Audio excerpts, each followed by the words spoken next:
Here we are once again. Good morning, everyone. La La Land. This is the Thursday morning Mighty Meetup. It's the 4th of December, 2025. We're in the last month of the year. Good morning, Alia. She was having some technical problems. Good morning, Dr. Kiltz. I'm in Central Florida. Where are you watching from? Put it in the chat. And where are you today, Lee? Yeah, I'm good. I've just come in. This is kind of like what I've been wearing outside because it's obviously getting a bit colder now. Cleaning windows. Where are you located? I'm in Kent, the Garden of England, hence the name. So no excuses for no pastured for life beef over here. Get them on the pasture. All righty. How about you, Dr. Kiltz? I'm in Sarasota tonight. I travel to New York. I'm at a fertility meeting for 2 days, and I'm working on solidifying my travels to London to meet with the team and support the team in the mission of sharing carnivore. So I'm working on it. Nice. That will be basically almost exactly a year since I saw you in person last Yeah, time. isn't that crazy? It's and I came out for like a day. Right. Less than a day, I think. Exactly. Yeah. All right. So if you have any questions, please put them in the chat. We're going to be talking to Lee in a moment. And hashtag KMT for what today, Alia? What is the giveaway? Why don't we give this bird away? Meet my food. Meet my food. Okay. Just a note. A lot of people get here before we start the live stream. The giveaway tool doesn't register the hashtags until the live stream starts. So you have to put it again. If you were trying to put it before, which many people do, you have to put it after it starts to be able to participate in the giveaway. So good morning, Lee. A lot of people know who you are. Maybe some other people don't. So I'm going to let you introduce yourself. And you can go ahead and tell us your carnivore story after that. Yeah, no worries. I'll give you the highlights. So, my name's Lee. I live in Kent, hence the name. I've been carnivore now for over 3 years and 4 months, and I'm still loving it. My favorite thing about this is the cognition. I just feel light. I get up easy in the morning. I can think straight and articulate clearly. And obviously my depression went on day 21. That's the whole reason I went carnivore. And that was a consequence of a combination of two things, really. I suppose my physical outcome of the surgery and my personality, they didn't really kind of go together very well. And my outlook just diminished rapidly, and I became severely depressed. I coped for a while on my own, but it got to certain points where I thought, this is scary. I really actually need help here. That's a very interesting position that you find yourself in, actually, because it's all in your head. It's all this thought process, and it's amazing that we're in modernity. So many of us are struggling with our mental health, our outlook. We don't treat ourselves very well. We want to lay in when we get a chance because we don't want to face the world, or we don't want to go outside and live our lives. It's crazy. A lot of us are just stuck in this sedated state, like we're stuck in limbo. And for a lot of people, this is the answer. I mean, it certainly was for me. So, would you like me to get into my story a little bit more in detail? Yeah, go ahead. Go ahead.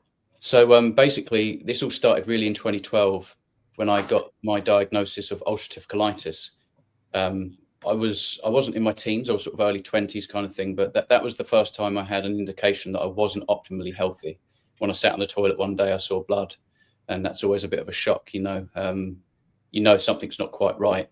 The good thing was it was kind of a bright red color. And so I'm thinking, well, it's probably lower down. It's too problematic. But went to my GP and he said much of the same thing, really. We've got to get this diagnosed. But if you think it's bowel cancer, forget it. You're too young and all this. And kind of put my mind at rest a little bit, because at the time there was these bowel cancer adverts and I could tick every single symptom. And when you don't know and you're in that situation, it can be quite scary. You know, you do think of the worst, and some of us want to stay away from Google because all the time, it just everything that you find, it's like you're gonna die. You know, so yeah. Basically, after my diagnosis at Pembury Hospital, they performed a sigmoid endoscopy, which is a bit of an unfortunate procedure where they go up the back end with a camera and pincers. They take a little biopsy, and that's how they confirmed ulcerative colitis. At the time, I had no clue what this was. You know, it was an autoimmune disease. Again, not really understanding exactly what that was. Apparently, the body just wants to attack itself, you know, because it's genetic, and that didn't really make a lot of sense to me. But all the advice was the same. So eat little and often, and what you're eating should be whole plant foods. That way you're going to get lots of fiber. Emphasis on grains, which I was kind of already doing.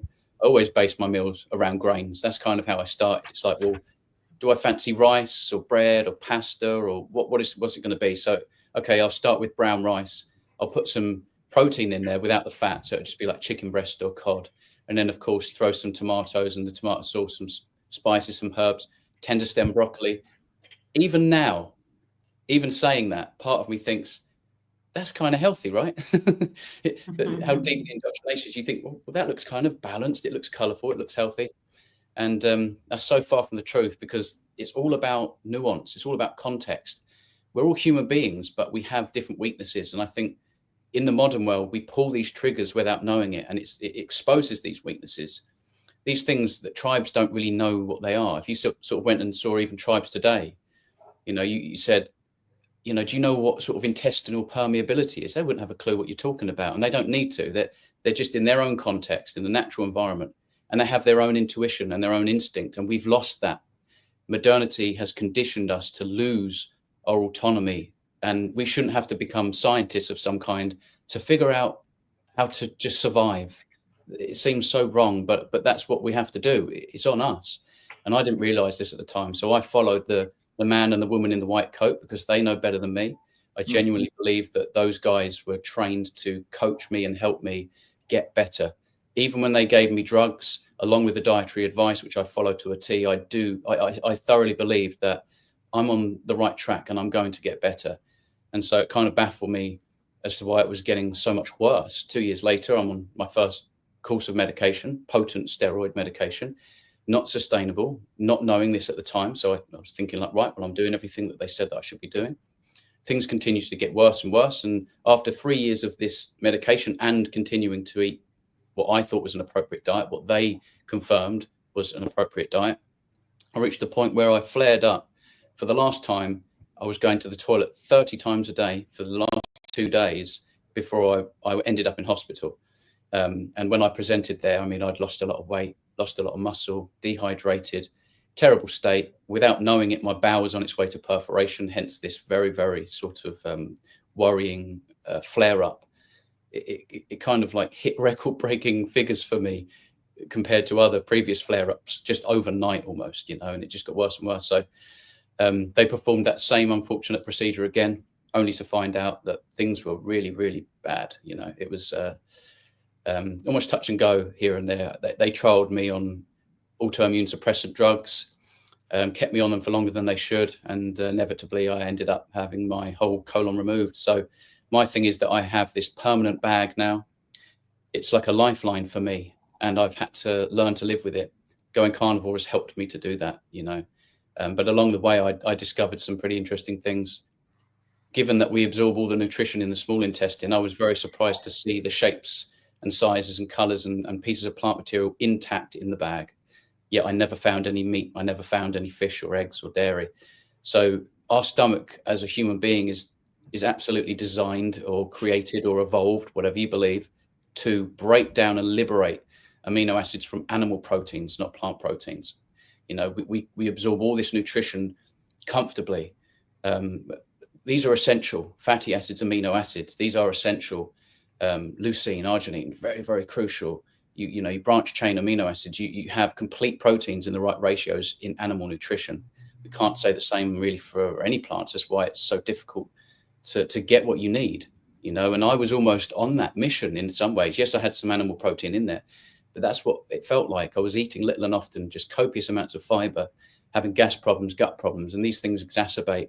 And I understand if you have natural integrity in the gut, you haven't kind of increased intestinal permeability, good for you. I'm really happy for you. I don't think, it's not necessarily a one size fits all, but I think if you do have a problem with your gut, doesn't matter what it is, anything from IBS to IBD to diverticulosis, diverticulitis, any kind of intestinal failure, any kind of gas problems, the answer absolutely is to remove, obviously, alcohol, obviously highly processed foods, and then I would say, and I would include seed oils in that, but I always like to say that separately, seed oils and whole grains. If you remove those, that will give you a fantastic chance, just that alone. Get rid of alcohol, highly processed foods, seed oils, and whole grains. After that, there are other things that contain lectins, cauliflower, tomatoes, cucumber, nut seeds, for example. I would advocate to remove those, not all overnight, but get there slowly but surely, because if you really are serious about sealing your gut, you want to remove the compounds that open the gut, and you want to remove fiber, which is indigestible. We've got to understand that in the context of nature, like natural, organic, even tribes today, I mean, if you know about Mary Ruddock and the over 100 tribes that she's visited, these people don't have intestinal permeability. They don't have insomnia. They don't have headaches or infertility problems. These are non-existent. It's about context and nuance. These are the main things that's worth having a conversation about, because, we're not all the same. We are, if you open us up, our anatomy is the same. Our genetics are the same. We are the same animal, if you like, but because of the context of modernity, different exposure, different environment, different inputs, this leads to the more meaningful details that we need to address. And I like to think about addressing the micro things that have massive benefits. Let's not be, extreme and a lot of people kind of like put things in and put things out in such a big way. It's hard to detect where the problem is, which is why so many of us result to a high-fat lion diet, which is, you could call it an elemental diet, you could call it a species-appropriate diet. It certainly is for many tribes out there. They're pretty much doing that and living that right now. It's just understanding all the little details that pertain to you as an individual, and just to make little tweaks along the way. So, on my carnivore diet, it's evolved. I did beef, butter, bacon, and eggs for the first 30 days. It worked amazingly. Obviously, I cured my depression. All my symptoms kind of went away. Didn't really have any health problems. But it has evolved. And so I've tried a bit of PKD. I don't consume dairy anymore. Again, we can get into this. We can get into why I don't consume dairy and why tribes that actually consume a fair amount of dairy throughout the year, why that's different. Again, context and nuance is all that matters here, to try and understand why some people have problems with things that other people don't. If I introduce milk, I can't moderate it, because I'm a sugar addict, and so for that reason, there might be a trick there to add milk. It resolves one problem, but that opens up this other problem. And now I'm at battle with my food, and I'm no longer in control of my food. And for me, being on this diet and being pretty strict, when I say strict, I just adhere to it. It's not restricting. I'm liberated. It's the opposite for me. I can live my life. That's not restricting whatsoever. I leave my house with my head up, my shoulders back, and I have a good attitude and a positive outlook. The wind picks up, it's not going to knock me over anytime soon. That's what carnivore's done for me. And so, we're all different. It's about the nuance of context and understanding people and having really good conversations, open-minded people coming together and just talking about this lifestyle, because we have to come at it from a little bit of a different angle, meet people where they are, and to not be too judgmental about the progress they're making and why they if they fail, certain words, these buzz terms and things, it's not always helpful. So hopefully we'll have a real interesting conversation. Do you think the absence of fat may be a big part of the problem? And because we're not eating fatty meat anymore, and I'm wondering, ancient wise, maybe that might be our biggest problem. Huge, yeah, absolutely huge. If you think about the endocrine disruption among the population in modernity, it's so evident, it's so abundantly clear that there's a lot of hormone, functioning going just crazy. Like, people can't think straight. They're not. For women as well, just think about the problem that women are having, PCOS, and fat is so important for women, maybe even more so than men. You know what I mean? And carnivore, with that slogan, carnivore. I don't want to speak for everybody, but that can sound a bit aggressive, and maybe some women, they hear that and think, nah, that carnivore, that's not for me. Carnivore absolutely is. And let me just be specific about what I mean when I say carnivore. You've recently added like potatoes to your diet, is that correct? No, Listen, that was a I eat misunderstanding. some potatoes, Oh, okay. small amounts from time to time. Okay. I But was just going to say, like, you're still way up there on the carnivore spectrum. It's not like, even if you added you peppered in some potato, and once every 2 weeks you had a little bit of sourdough bread, or you picked the berries that were local, you are still hyper carnivorous, way up there, carnivore. So again, I think it doesn't help, to sort of like put these little tight categories in, like, oh, you're not a real carnivore, or you failed carnivore, you quit carnivore. No. We call many other animals carnivores, and they were also consuming vegetation along the way here and there. We wouldn't then go, oh, you failed a carnivore diet. No, they're just they're opportunistic. They're perhaps scavengers. They pepper some things in here and there, but they're still highly carnivorous. And so, look, my thing is, if you can get away from the highly processed food, seed oils, grains, and alcohol, increase your fatty meat, base it around ruminant meat, I'm just like, oh, you keep going. That's great. I'm all in favor of that. We don't need to be so dogmatic. And fat is absolutely essential. Again, let's be specific. We're not saying that the only macronutrients you need is fat and protein. They're actually just essential fatty acids. It's not just fat in general. It's particular fatty acids, for, DHA, EPA, etc. It's not just fat, but it's crucial if you want to optimally function as a human being. We ate the fat of the land. We know this to be true. During ice ages, etc., the Paleolithic era, we were consuming abundance of fat. Large herbivores and ruminant animals was the human diet. And genetically, that makes sense. Physiologically, that makes sense. From an endocrine perspective, a nutrient density perspective, a historical perspective, it doesn't matter how you swing this. We are carnivores, and we should absolutely be eating enough fats and enough proteins. If what you choose to do with a small percentage of your diet, totally up to you. In fact, if you don't ever want to touch meat, that's up to you. I don't have a problem with that. That's your choice. It's your life. This is just advice. We're all adults, and so we're going to come away and make our own decisions. I'm not trying to force my religion, so to speak, on you. That's way too much. But for me, I just encourage that people really consider, what are we supposed to eat to function optimally? My brain absolutely loves fat. It loves ketones. My heart loves ketones. I love oxidizing fatty acids for fuel. I don't do well in glycolysis. And this is where the nuance is, by the way, with certain levels pertaining to so-called optimal ranges, which aren't, they're just normative ranges. That's another thing. I don't want people to feel great, look at a number, and out of fear and not understanding how to interpret that, that number, then it becomes so important to them that it forces this change of direction, and all of a sudden, potentially, a sugar addict is including sugar in the diet.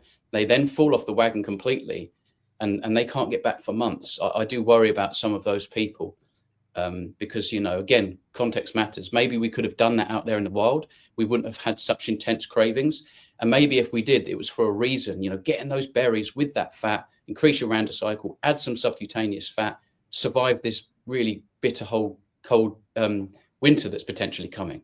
That makes sense. But in modernity, when you've got these shops loaded with these sugar delectable treats, these very enticing looking packages, look at the ingredients, and it's just 98% of what we find in the supermarket's just not fit for consumption. And even the products, I find, are totally inappropriate, and just we've really lost our way, lost our autonomy. So just because we can eat it doesn't mean it's food. Definitely. Yeah. I mean, in the wild, again, we'd try things, and you can taste, if you've got to spit it out straight away, that real intense bitter taste, the sourness, something in it. Your taste buds tell you. Kids, these children that we feed vegetables, they're trying to tell you. They're screaming, "No, mummy, no, daddy, I don't want this. Please stop." And they haven't lost their intuition yet. They're like a real human being with natural signaling, and they're expressing that as best as they can. And sometimes we But we know better, right? We know better. Fruits and vegetables, that's what you need to get your nourishment. We make this sloppy mush and paste and we feed it to our child and try and force it upon that child. I've never seen a baby spit out eggs and fat and meat and, milk, right? Lots of fats and proteins, and sure, there's carbs in there too. But of course, it's to grow. It's to allow this baby to develop optimally and develop its skeletal structure. So we're supposed to wean off of that really, and eat species appropriately, eat locally. And when we do that, it tells the same story again. Hyper carnivorous, up to you whether you want to pepper in the local vegetation when it's in season, when it's ripe. And we, again, in the context of the modern world, we don't have to wait for that season to come along. There's strawberries all year round, there's blackberries all year round, there's cookies, cakes, and even things that we think could be reasonably healthy, baked potatoes and onions and sourdough bread. It's not even real sourdough bread. They ferment it for just long enough to call it sourdough, but it's full of sugar, and it's tricky. It's very, very tricky. But 99% of the sourdough bread out there is not really sourdough bread. Dr. Kiltz, you were going to say something. Well, so our food is mass produced and industrialized, and is it possibly simply we get back to homemade basic foods like sourdough bread, or if you're going to eat some vegetables, you even grow them yourself, or where the organic farmer is, and you eat those. And by doing that, again, eliminating the junk food, the alcohol, the highly processed foods, which are just massively produced, and sugar, it should be used infrequently and or not at all, like alcohol, infrequently or not at all. Yeah, definitely. Yes, of course. Yeah. We again, like I say, we've lost autonomy. So many people have just fruits and vegetables are healthy. When they go into a supermarket, there they are. They're not questioning, wait, as a child, because some of these people in their 70s and 80s and they're not questioning, well, wait a minute, as a child, I was eating small amounts of this stuff, and it was only when it was available, when it was local. It's incredible to me that we've lost the ability to think about these things and think, well, wait a minute, that doesn't make any sense. First of all, this broccoli was hybridized.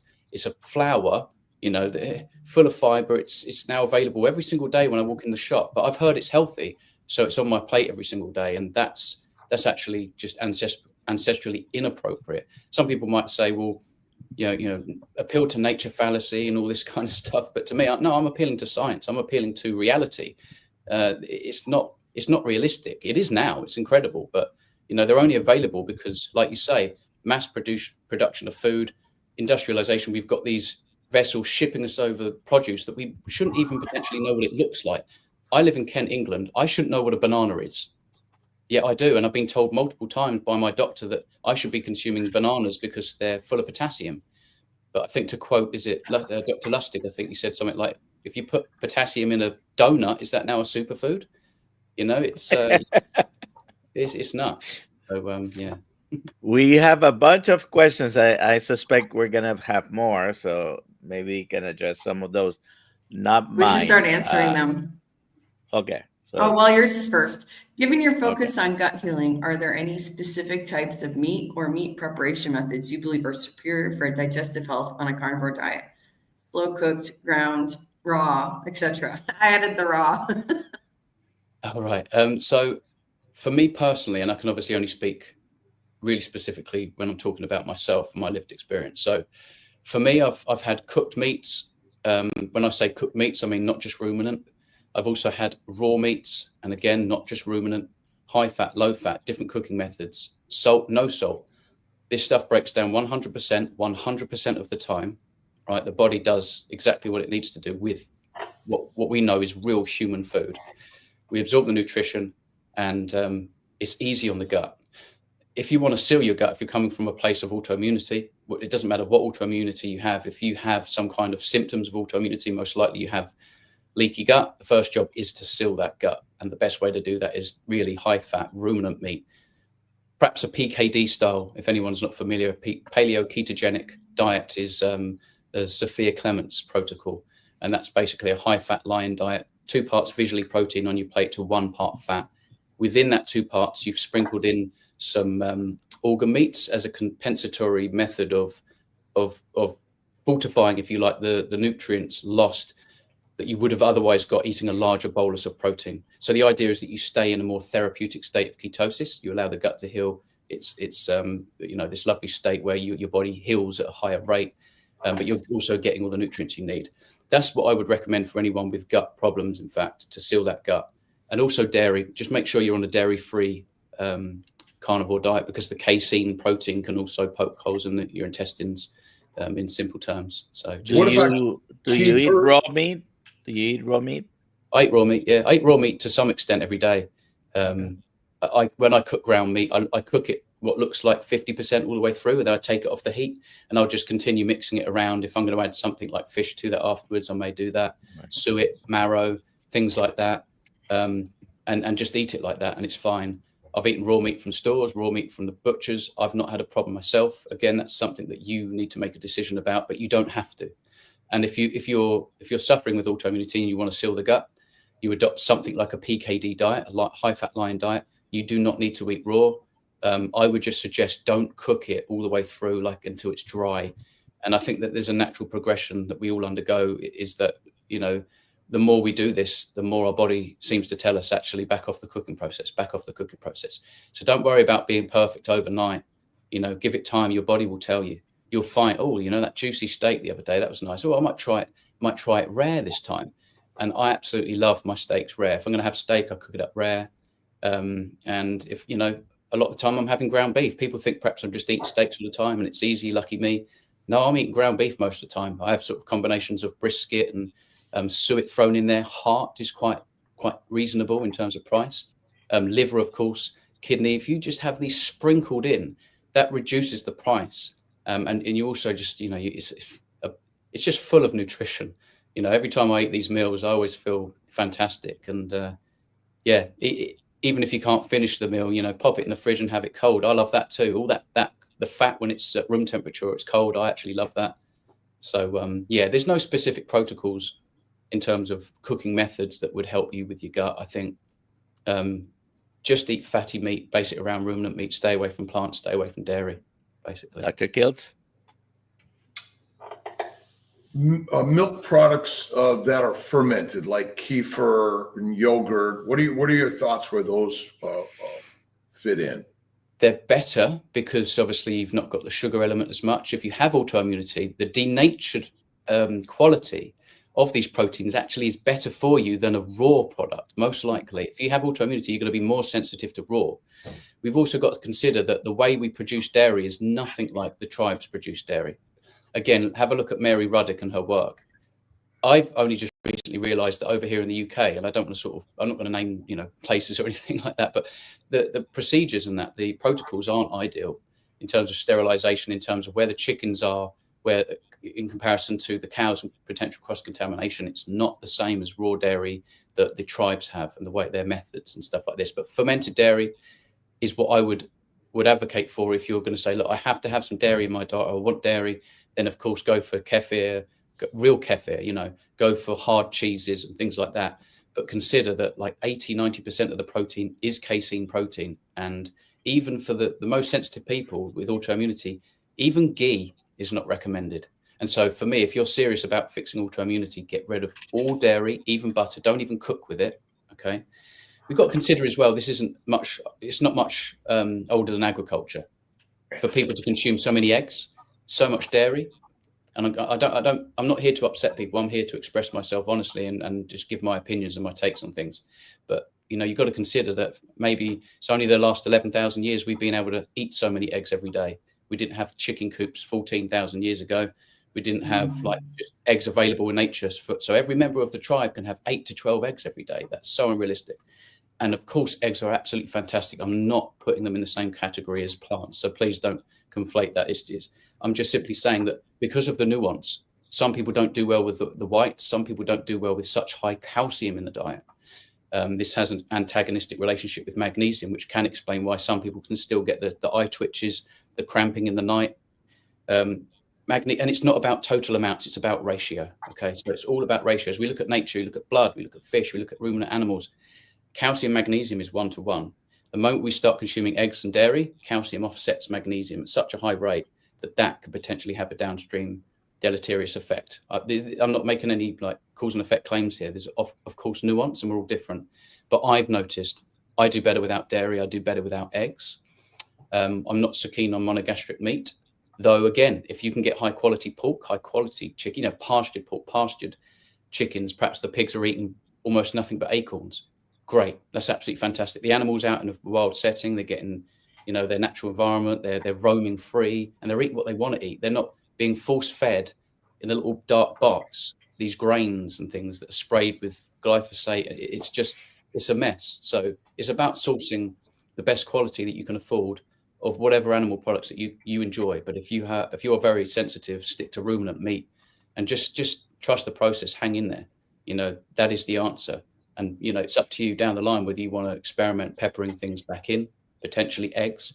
Look into also fertilized eggs. That you won't have as much of a problem with the whites. Vince Gironda, I think, alluded to this in his bodybuilding protocol. He always preferred fertilized eggs. It's another thing, they're not fertilized. The dairy is pasteurized. It's also homogenized. There's a lot of problems with it. And again, it's just getting into the details. Why is it that our ancestors can do this and I can't?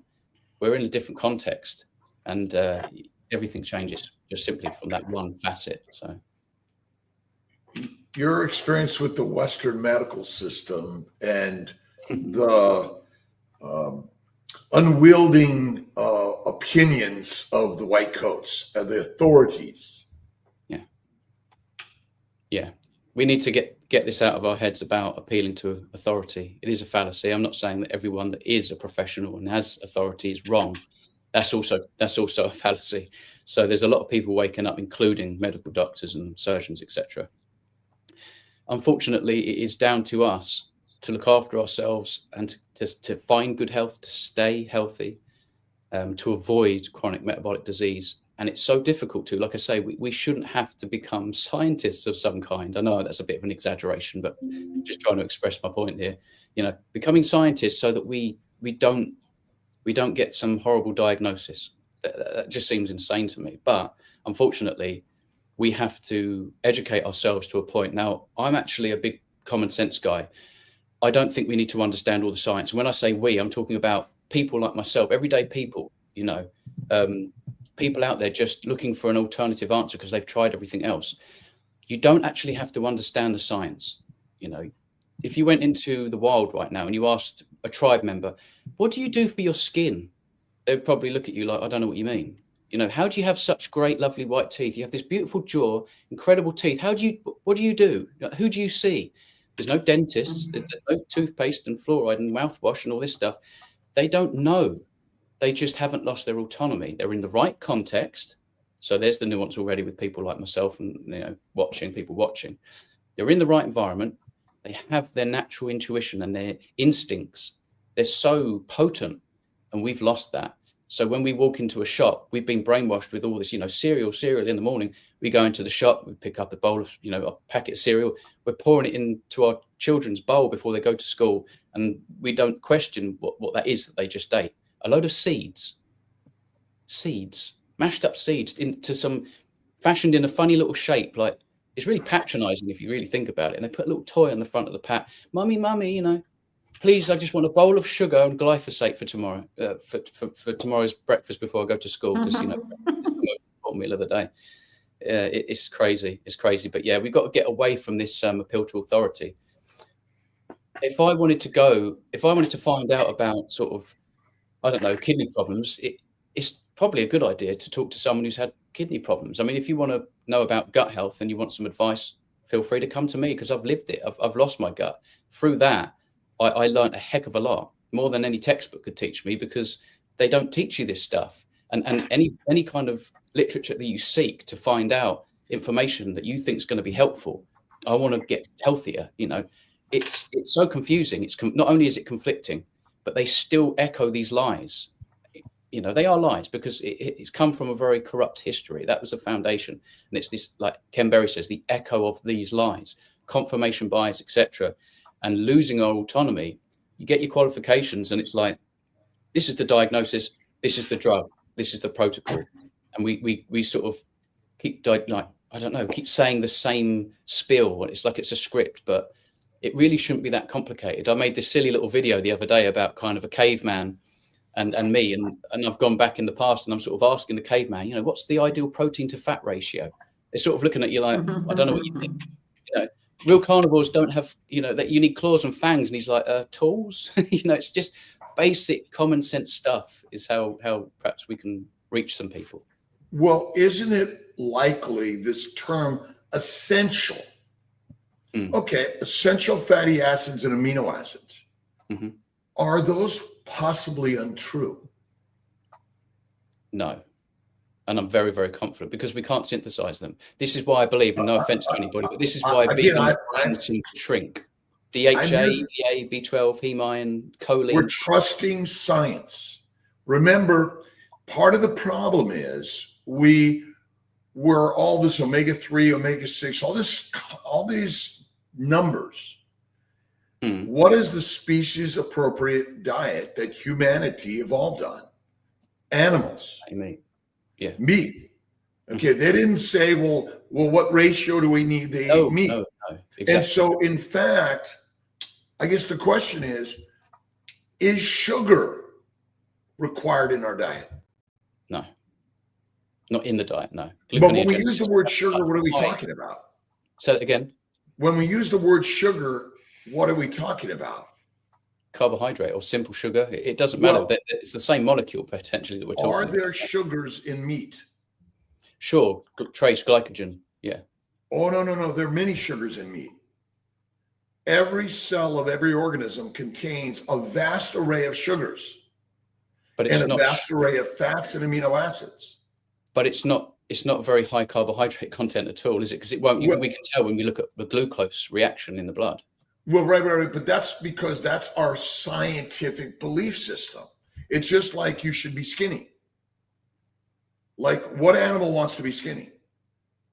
None. Probably none, but they all kind of are, aren't they? Well, no, they're not. They're appropriate size. But if a bear does not get fat enough, and many animals, remember, they must get fat to survive migration, hibernation, gestation. Right. What do they do? What do they do to get fat? Well, they eat their species-specific foods. It changes though. The species, it's the context, right? So they want to get fat. What do? They seek sugar in the attempt to gain fat. Well, again, but polar bears do not. Right. They don't seek plants. They seek more fat because it's environmental. It's our environment that matters. We moved from our natural environment and to an environment where we probably didn't have access to the food as we had, and we figured out agriculture. Now we've shipped agriculture to Africa where they didn't have agriculture initially. Maybe. Yeah, they're becoming more westernized. And right. So, again, I still think our science, even in the keto carnivore world, is not so accurate.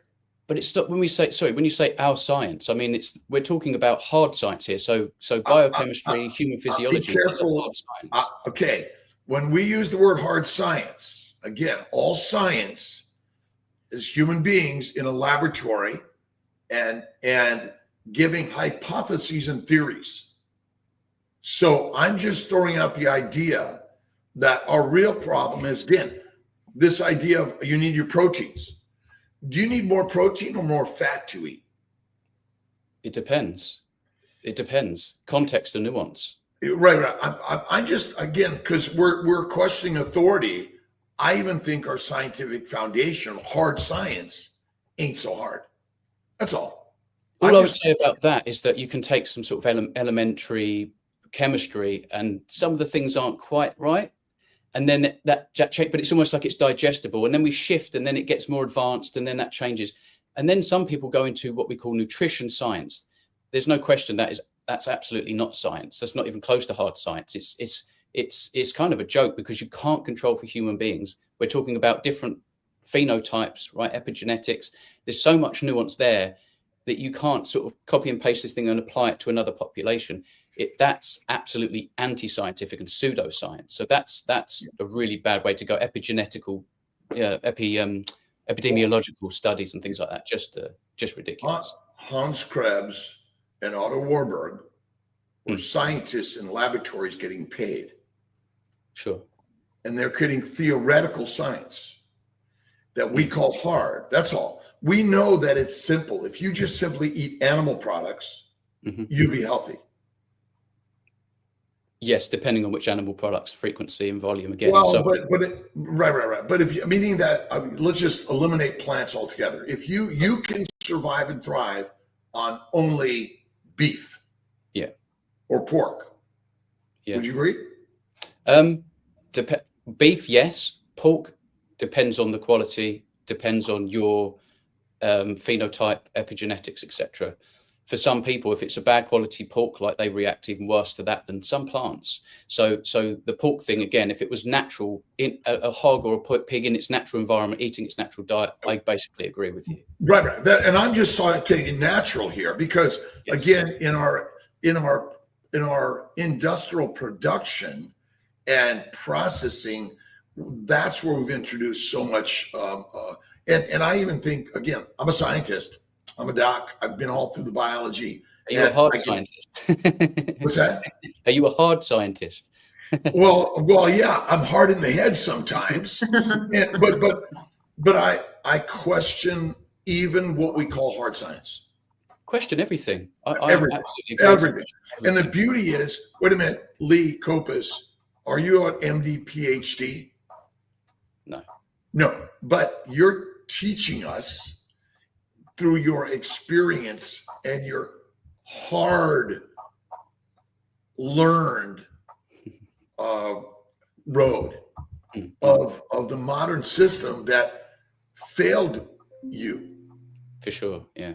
And online through social media, you're healing more people than most of us doctors have.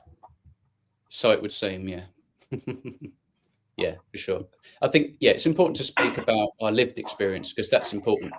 Many people will call it just an anecdote, but it's not just an anecdote. Like, you can't take something away from someone. If someone tells me I added pineapple this much once a day and this happened, I'm going to give them the benefit of the doubt. I'm not going to just sort of go, no, impossible. It's a plant. I'm part of this new cult now, and I couldn't even possibly open my mind to consider that's a possibility.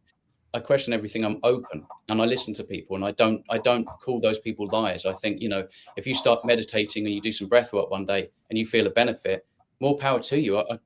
How can I not get behind that? I might even be inspired to give it a go myself, But I think, it's important to talk about your lived experience and anecdotes. It can't just be a coincidence. So many people have come to me, emailed me, their fathers, their mothers, on behalf of their children that had what I had. They found my videos, my channel, and they've been inspired to change. They've sort of followed my instruction and my guidance. They're out of trouble. They're in remission. They're off of medications. I'm not talking about 3 or 4 people here. I don't know what the figure is, but I'm talking about probably hundreds. So I love that. And they've been failed by their professionals, not intentionally. That's not what I'm saying here. It's confirmation bias, and unfortunately, lack of education. They don't know about nutrition, and they actually think nutrition science is a science. It's not. If we think about what rigor it takes for something to be classed as an actual robust scientific experiment, because that does exist, that does not apply to human beings because you cannot control for human beings. That instantly throws it off. So there is no hard science, because no matter who we are, we're biased. Human beings are biased, period. And I'm just throwing out that there's so much that we throw out in our medical world and our hard science because of it's still back to authority. Sure and no. I think you could even put science as an authority. You could just put that in a box itself. Like, I worship science, right? You could worship anything and put it on a pedestal. Again, yes, you have to question everything. Yes, you have to be open. But when we try over and over again to disprove the hypothesis, and we can't seem to do so, and time again, we get the same results, the same conclusion, that's very, very difficult to ignore. I mean, we do know about nutrients in foods and how we're getting nutrients more bioavailable for meat as opposed to plants. There's no question. You can have a look at the protein They're made of animal cells, right? Proteins, bioavailable proteins that we we break these down into amino acids, peptides, absorb them, and then we rebuild these and constitute them around the body. Muscle protein synthesis. We know this. There's absolutely things we can observe, and measure, not estimates like the normative ranges and blood tests and all this kind of stuff. This is all guesswork. This is all estimates, but there are absolutely things that we can look at. We can perform a very robust, rigorous scientific experiment and get time and time again, just confirmation over and over again. Yes, yes, yes. Hard science. That's what we call hard science. We're always trying to disprove these things. But when I'm talking about nutrition science, it's a joke, which is why we have so much conflicting information. That tells you that's not hard science. Hard science doesn't have this conflicting results all the time. And then we go, oh, well, let's just go with A. We'll go with A. That's the answer. That's the hard science. No, we come out with the same conclusion. The nutrition studies are where it fails. There's no consistency because there's no rigor. There's no scientific discipline. It's a joke, There's a big difference between those two things. But saying that, again, I'm a common sense guy like the ancestral lens. When I'm working with somebody, I don't need to try and get into the science. They don't need to understand any of this stuff on a deeper level. They just want results. They just want to feel better. And it seems that when they come away from plants, they come away from dairy a lot of the time. They're consuming to satiety every day, fatty ruminant meat, potentially some fish, potentially some eggs, etc. They get better. They feel better. Their problems go away. And that's that's the mission. A simplicity to the story that ultimately heals most of us. That probably is the most important thing you and so many of us are sharing online, and that a powerful story. Yes, it's the people's stories, people's turnarounds, the outcomes. Like, to me, I don't like to see people suffering. And actually what's even worse is when they're struggling, they're desperate for an answer, but they just can't find it because it's so hard. It's so confusing to try and figure out through all this conflicting advice. Where do I even start? Why should I believe you? And believe me, right? I'm a window cleaner. Some people do not want to take their nutritional advice from me because I'm a window cleaner, but I've lived this life. I've lived alongside other people that are living this life. I'm in contact with some incredible people all over the globe that treat their patients this way, using food and lifestyle as a cause and root cause protocol. We're actually meaningfully addressing these people's problems from a root cause level and not surface level by addressing symptomology with some drugs. It's trying to get people away from this thing like, listen to authority, drugs are going to help, and balance and variation, etc. All this kind of stuff, colors all the time, relentless eating, over consuming. I'm just supposed to snack on almonds and drink water in between meals because my body just wants constant water and food and fiber, and I'm supposed to be digesting. No, absolutely not. Super simple, once or twice a day, I would say for most people, maybe 2 or 3 for women. Get the fat in, get the protein in, make sure it's from animal nutrition, it's bioavailable. And I'm not saying I don't care about the science. I really do. But for when we're talking about helping people who just want results, that's all they care about, is how I want to feel good. I don't want this pain and this suffering anymore. But it's very difficult because there's no such thing as a perfect sentence that you can just deliver to someone and all of a sudden they're like, right, convinced, I understand exactly where you're coming from. I've got all the confidence in the world. I know what I'm doing now. I'm going carnivore tomorrow and I have all the answers. That's not even realistic. And so this is hence why we're coaching. What was Jesus Christ's profession? Carpenter, like Harrison Ford.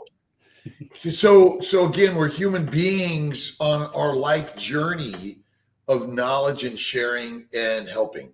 And so I would take much advice from a window cleaner who will go up on heights that I would never do. But again, it's an honor to have you on today and sharing your passion for healing our brothers and sisters. You bet. Absolutely. This is the mission we're all on, I think. This is why we're having this conversation right now. It's not because we're not trying to help people. I mean, look, let's face it, right? I'm not saying I have all the answers, but for a long time now, I just function well. My brain works. Life is good. I always say life is on easy mode. I could quite comfortably just quit talking to everybody, come off of this live right now and go and continue to live that life. I feel like I've figured it out, at least for me, right? But that's not enough. I don't want to do that. I feel obligated to help people that are in a position that I was in, a similar position. Maybe they're heading that way and I can reach them and help them. And, that's what's happening. And that's what our mission is. We are pro-human. I'm pro-animal. I'm pro-planet. And it turns out that what I'm doing, I genuinely believe is the best way forward for every facet, every angle you can think of. I'm not going around killing animals for sport, but I'm also not consuming animals that eat from monocrops that are sprayed and ridden with glyphosate and then the downstream deleterious effects of that. I feel like I have a good understanding and a pretty balanced approach. And I just want to reach people because I think that this is the way. What's your thoughts on coffee? Don't like it. When did we drink coffee? How would we have gathered beans in parts of the globe where those coffee beans don't grow? Grind them up. It's a diuretic, right? It can increase blood pressure. It's going to strip your minerals. It doesn't. It's also a laxative.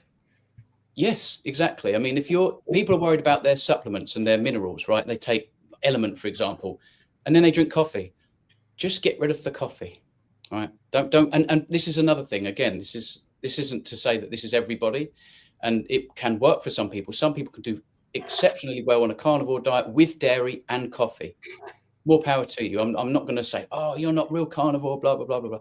You continue to do whatever you want to do, but I've found in my experience, people that have headaches and migraines, get rid of the coffee, things get better, right? If you can't sleep, get rid of the coffee, things get better. If you're having eye twitches and leg cramps, racy heartbeat, get rid of the coffee, things get better. If you're sore in the morning after you train, get rid of the coffee, things get better. This isn't a coincidence, all right? So it's not ancestrally appropriate and there's no such thing as an essential coffee. I would just do what you want to do. I'm not here to try and tell anybody to do anything. Just do what works for you. But I personally stay away. Driving a car, is that healthy? It's sometimes necessary regardless, but this is something we can control. I don't think we can control that we have to have a mobile phone connected to mobile data, an email and an address and all that. We can't control certain things, but we can control the things we consume like coffee. And so if it is something that's potentially causing you a problem, set yourself a challenge and get your answer. If you don't have a problem with it, you go, well, look, that didn't go away. I think I want to just enjoy my coffee. You go ahead. Who am I to tell you not to drink coffee? I'm not ever going to try and convince anybody not to do something. I'm just here giving people advice. We can, you're going to go away and do what you want with that. And that's your thing, your life, your business. Dr. Kiltz, we have a lot of questions. Go for thank it. you. Let's do it. I just want to say Let's we've do been it. drinking coffee for 575 years per AI since sometime in Egypt. Let's do a rapid fire round of Yeah, okay. questions. Okay, what are your thoughts on supplements I just started taking? L-citrulline maltate 2-to-1 powder nitric oxide boost citrulline maltate supplements, and then there was another one, CoQ10. We can get all this. We can get all these benefits from eating food and living an appropriate lifestyle. If you get outside in the sun, you don't need L-citrulline. It's not. What I would say about supplements is they're a great diagnostic tool. If you take a supplement and feel better, you've got then questioned, why is it? Why am I feeling better when I introduce a higher amount of that particular nutrient, for example? And then you go, well, wait a minute, maybe I need to get some fish in my life.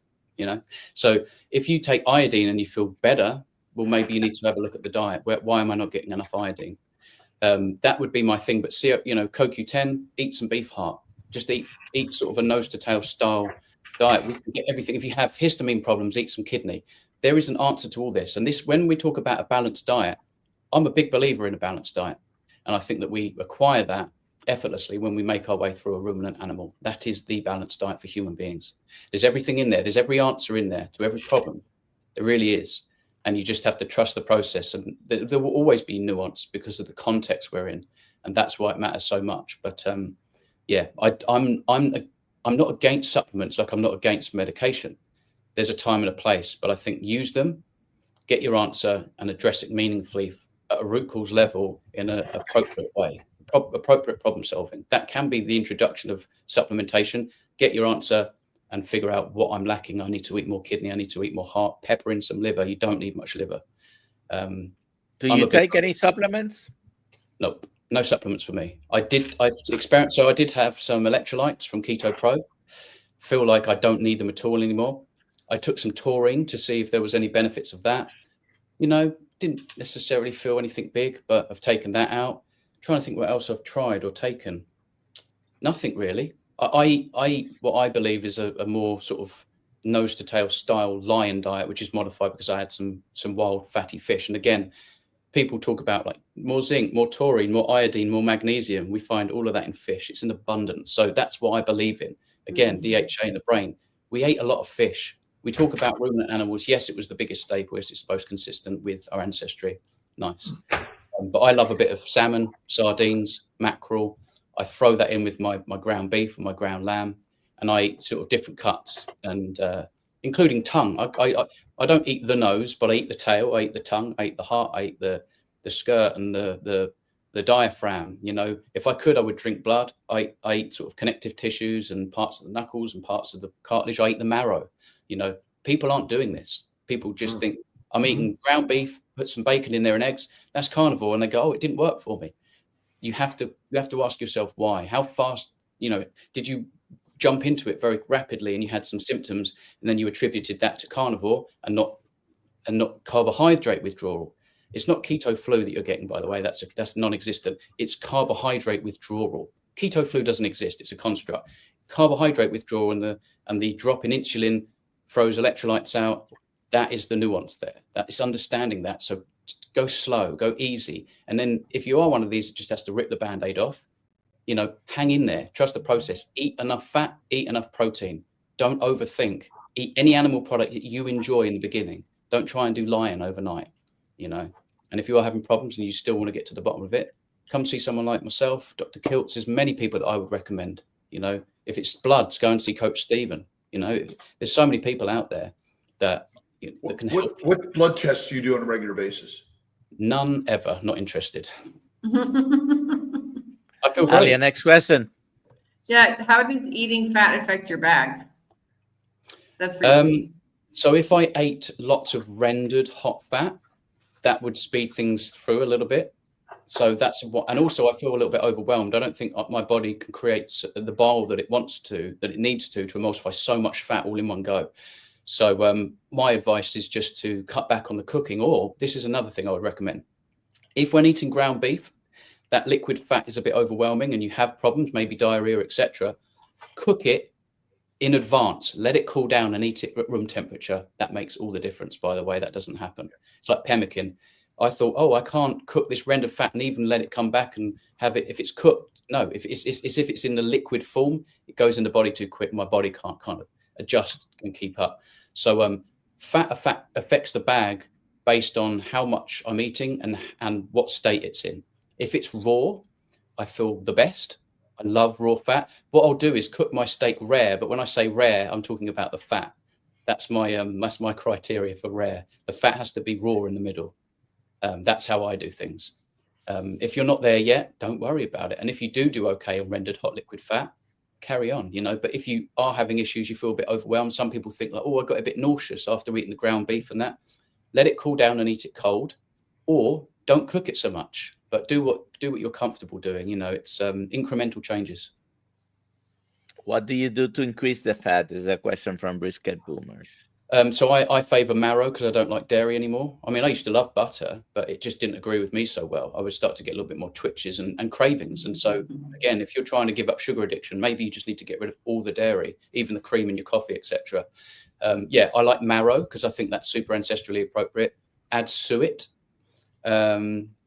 I mean, for people that can do eggs and that, feel free to add some egg yolks. I prefer duck eggs for that reason, you know, a little bit more nutrient dense. But that's what I do, really. I get my butcher to sort me out. So they give me fat trimmings. I get free lamb fat because I don't like to put that in sausages because of the flavor and that. So just build a relationship with your butcher. It doesn't take long. They figure out what you like and tell them what you like. And when they come in, they'll often go, oh, I've got a lovely bit of this and that for you, you know, because they get to know you a bit. So that's all I do. All right, let's do this giveaway. Here we go. And the winner is Dr. Kiltz. Squeaky. Almost. Yeah, Dr. Kiltz keeps winning. Squeaky E4070, please email me with your name and address, alia@drkiltz.com, and we will get you a t-shirt. Meet my food t-shirt. How fun. Okay, congratulations. If someone wants to get in touch with We have more you, questions, but we don't have more time. if someone wants to get in touch with you, how do we find you? Where? So obviously I'm on YouTube under Kent Carnivore. Feel free to email me, leecoopus3@gmail.com. I've just set up my own community, which I'm working on, want to build. It's all for the people. You know, I've just come away from this carnivore retreat in Spain, and it just drummed home to me how important the social aspect is. We shouldn't be eating alone. We shouldn't be on our own on this journey. We do need to support each other. And human connections are so vital for optimal health. Absolutely. So feel free to join my community. If I'll give you the link, you can drop that below perhaps afterwards. But, you know, just search for Kent Carnivore and you'll find me. I'm willing to talk and converse. And How young are you, Lee? I'm 38 years young. Cool. We're really blessed to have I you. thought you in were the community. 27. No, I was my oldest son is 38. right. That's when my colon 28 is basically a decade ago. So The number of people suffering from colon cancer, IBS, Crohn's is on the rise, this is important to share these ideas that basically a significant plant low-fat diet is deadly for humans. for sure, agreed. Simple. Agreed. Yeah, very cool. All right. Thanks, Thanks for having everybody. me. Yeah, Cheers. thank you for being here. See you guys later.